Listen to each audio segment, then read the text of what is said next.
लगी, सबने देखा, वाह वाह, बहुत धूल उड़ने लगी। सब आए बाराती, जब भोले बाबा को देखा पास में आते हुए, भोले बाबा नदी से नीचे उतरे और जब आकर के पर्वतराज को नमस्कार किया, पर्वतराज ने माला, पुष्प माला गले में डाली। अब जो सासू जी है ना, सासू जी मीना भाई आरतिया का थाली लेकर आई, जब देखा उनके स्वरूप को, इनको चक्कर आ गई, नीचे गिर गई। उनको उठाया, लेकर गए कक्ष में, भोले बाबा को बिठाया। और जब मीना देवी होश में आई तो वह कहने लगी कि मैं मेरे पुत्री को कुंवारी रखूंगी, मगर इस भोले बाबा से विवाह नहीं करूंगी। जब नारद जी आकर के जब समझाते हैं कि यह साधारण व्यक्ति नहीं है, ये तो त्रिकालदर्शी और तीनों लोक पर राज करने वाले भोले बाबा है, जिसने अपने गले में सर्प को धारण किया है, जिसने काल के ऊपर विजय प्राप्त की है, ऐसे भगवान भोले बाबा को आप अपना जमाई बना रही हो, ये आपके सौभाग्य की बात है। और याद करो, आपने ही तो तपस्या की थी कि मेरी पुत्री का विवाह भोले बाबा के साथ हो। अनेक वर्ष आपने तपस्या की, तब जाकर आज यह दिन देखने को आया है और आप मना कर रहे हो। मीना देवी को मनाया, पुनश्च मीना देवी आरती का थालियां सजाकर लाई है, वहां पर आरती उतारती है। और अब फेरे होने लगे भोले बाबा के विवाह के। तो पंडित जी ने पूछा, भोले बाबा आपके पिताजी का नाम? भोले बाबा ने कहा, किसका बताऊं, मेरे ने तो पहले कोई है ना बाद में कोई है। तब कहा ठीक है लिखो, बोलो, हमारे नारायण मेरे पिता है। आपके दादाजी का नाम? दादाजी कहां से लाया? बोले ये ब्रह्मा जी मेरे दादाजी। और इस प्रकार यहाँ पर बड़े आनंद मंगल के वातावरण में फेरे पूर्ण हुए। पार्वती माता को यहाँ से विदाई कराई गई और भोले बाबा पार्वती के साथ आकर अपने स्थान पर आनंद से रहने लगे। कुछ समय के बाद उनको एक सुकुमार पुत्र हुआ, जिसका नाम रखा गया कार्तिकेय। कार्तिक नहीं, कार्तिकेय, कार्तिकेय नाम रखा। और वह पुत्र जैसे जैसे बड़े होने लगा तो हुआ क्या, अब भोले बाबा कार्तिकेय पर बड़ा प्रेम स्नेह करते। और जब ये पार्वती माता जब स्नान करने चले जाती तो भोले बाबा अंदर घुस जाते बिना आवाज लगाए। तो एक बार पार्वती माता बड़ी शर्मा गई, क्योंकि स्नान करने के बाद वस्त्र बदल रही थी, उतने में भोले बाबा का आगमन हो गया। उनको देखकर पार्वती माता लज्जित हो गई।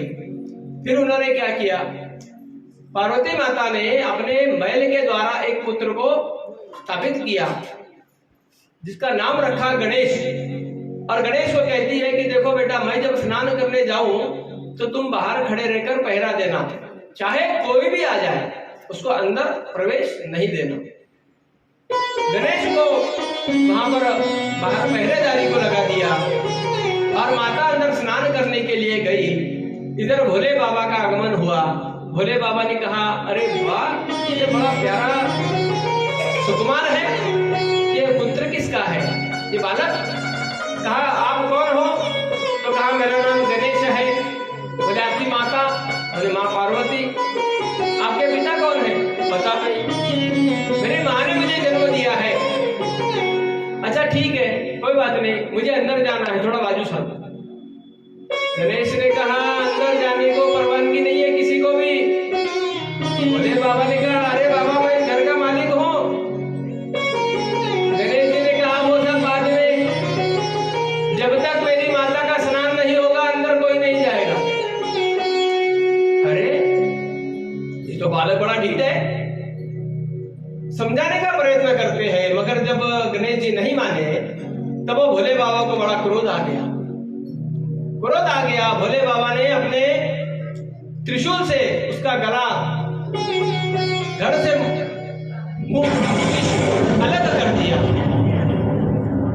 ये आवाज आई माँ। माँ की जब आवाज सुनी, पार्वती का स्नान हो गया, कपड़े पहनकर दौड़कर बाहर आकर के देखती है तो अपने पुत्र के धड़ से शीश अलग है और भोले बाबा के हाथ में त्रिशूल है जो रक्त से भरा है। माँ क्रोधित हो गई। माँ का क्रोध इतना बढ़ गया कि सारे देवी देवता वहां पर आकर उपस्थित हो गए। क्या हो गया भाई, क्या घटना क्या घट गई? जो माँ देवी ने ऐसा रौद्र रूप धारण कर लिया है, शक्ति ने ऐसा रूप धारण कर लिया है, तब वहां पर भगवान नारायण भी आए। नारायण भगवान ने कहा, देखो माँ, आप जगदम्बे, आप शांत हो जाइए, आपकी क्या कहना है आपका? माँ कहती है, मेरा पुत्र मुझे वापिस जीवित चाहिए। भोले बाबा ने कहा, ये तो मुझे कुछ नहीं पता, मेरा गणेश मुझे जीवित चाहिए। तब वो भोले बाबा ने अपने त्रिशूल को फेंका और कहा कि अपने माँ के विरुद्ध जो बच्चा बालक दिखे उसका शीश लेकर के आओ। एक हथिनी सो रही थी, उसके बालक को शीश लेकर के आए और उनको वह शीश लगा करके जीवित किया। तब वह माँ को प्रसन्न करने के लिए भगवान नारायण ने कहा कि माते, हे जगदम्बा देवी, आज से आपके पुत्र गणेश को मैं प्रथम मान देता हूँ कि जहां पर जो भी मांगलिक कार्य होगा उसके अंदर सबसे पहले पूजन आपके पुत्र गणेश का होगा। ये सुनकर माता बड़ी प्रसन्न हो गई, क्रोध दूर हो गया और आराम से आनंद के साथ वहां पर रहने लगे। कुछ समय के बाद जब ये कार्तिकेय बड़े हो गए, इन्होंने ताड़कासुर के साथ महाभयंकर युद्ध किया और युद्ध करने के बाद ताड़कासुर को समाप्त कर दिया। उसके बाद अब दो पुत्र घर में है। माता को बड़ी इच्छा होती है कि अब मेरे पुत्र का विवाह हो जाए। एक दिन कार्तिकेय ने आकर के कहा कि माँ, मुझे विवाह करना है। तब गणेश ने कहा, नहीं, पहले मैं विवाह करूंगा। तब वहां पर नारद जी आ गए। नारद जी ने कहा, देखो, जो पृथ्वी के 3 चक्कर लगाकर सर्वप्रथम आएगा उसका विवाह पहले कर दिया जाएगा। ये सुनते ही कार्तिकेय ने अपने मोर वाहन को बुलाया, उस पर बैठकर प्रदक्षिणा करने के लिए निकल गए कि पृथ्वी की मैं 3 फेरी मारकर आ जाऊंगा। मगर गणेश ने क्या किया, अपनी बुद्धि का यहाँ पर बताते हैं भगवान कि मैं रिद्धि सिद्धि का दाता और बुद्धि का देवता हूँ। बुद्धि का प्रयोग किया, माता पिता को एक शिला पर बिठाया और उनके 3 चक्कर लगाए। ये देख रही माता पार्वती। माता पार्वती ने कहा, अरे पुत्र, तो ये क्या कर रहा है, जा जल्दी। वो कार्तिकेय का पहली चक्कर हो गई होगी, तो अभी यही है, तुझे विवाह नहीं करना क्या? गणेश ने कहा, 1 मिनट माँ, डोंट वेरी, बी हैप्पी, थोड़ा सा रुको तो सही माँ। और माता को बिठाकर वहां पर पहली प्रदक्षिणा की, दूसरी की, तीसरी की, आकर पैरों में वंदन किया। कहा, माँ, मेरी 3 फेरी पूरी हो गई। माता ने कहा, ऐसे कैसे बेटा? तो नारद जी कहते, सही बात है, क्योंकि अपने माता पिता के अंदर सारे पृथ्वी, सारी सृष्टि समाई हुई है, इसलिए गणेश ने अपने बुद्धि का प्रयोग किया और आपको 3 फेरी मारी। इसलिए अब विवाह के पहले हकदार तो गणेश जी हो गए, तो गणेश जी का विवाह करना चाहिए।